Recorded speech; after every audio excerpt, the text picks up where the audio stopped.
Humains de compagnie, humains de boucherie.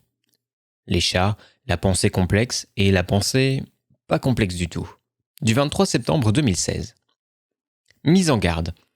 1. Ce texte est destiné à susciter la réflexion. Libre à vous de ne pas le lire. Vous avez le droit de ne pas aimer être suscité, même avec douceur et sans les dents. 2. J'ai un chat, un chien, et je ne les ai pas encore mangés. Je me tâte. J'aime les bêtes, sachant que le mot « aimer » peut recouvrir plusieurs sens. 3. J'aime aussi, autre sens, quand les gens se mettent à rire lorsque je leur fais de gros guilis.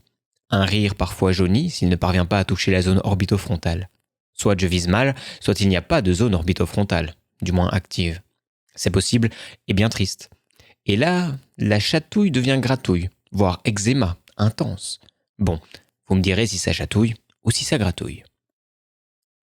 Pour information, le chat n'a pas toujours été un animal de compagnie qu'on aurait horreur de manger. Le chartreux était autrefois réputé pour sa viande de qualité et était donc élevé en France dans le but d'être mangé.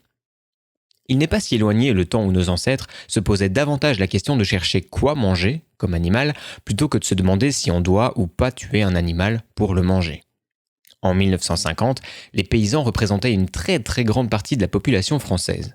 Dans une ferme, l'animal peut être à la fois élevé pour être mangé et en même temps un animal de compagnie, avec qui on a des rapports affectifs. C'est cela de grandir au milieu d'animaux qu'on nourrit, soigne, aime et mange. En quelques générations, les citadins ont oublié le vrai rapport à la nature et leurs visions de l'alimentation sont généralement déconnectées de la réalité.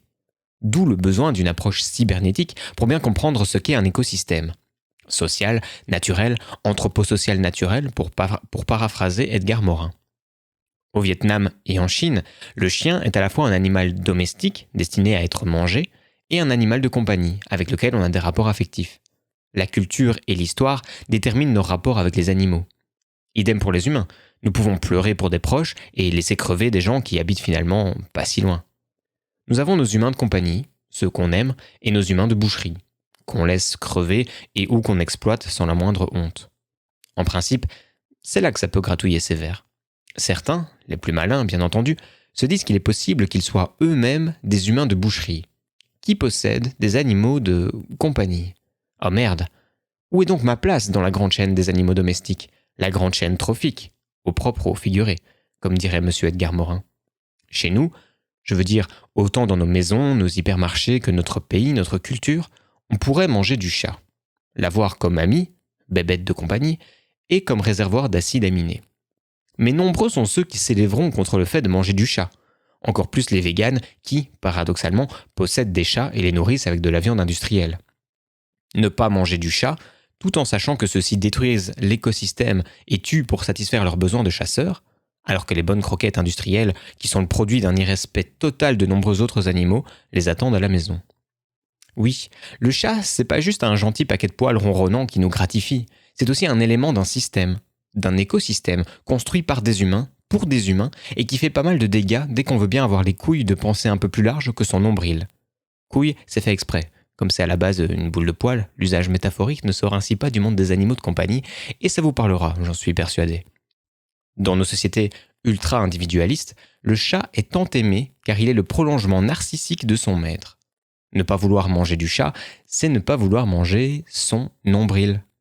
En effet, le chat n'est pas social, il dit merde à la société, il est dominateur et égoïste, il fait comme il veut, quand il veut, et est un prédateur redoutable, qui se permet de surcroît de faire le beau et de passer beaucoup de temps à sa toilette.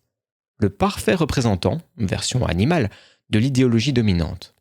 Un vrai modèle pour une pub pour parfum, qui véhicule tous les codes que le chat incarne à la perfection.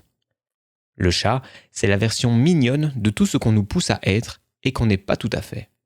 Et c'est aussi sur lui qu'on projette notre besoin d'échapper à ce carcan normatif et réducteur de nos âmes dans lequel on nous tient enfermés depuis tout petit.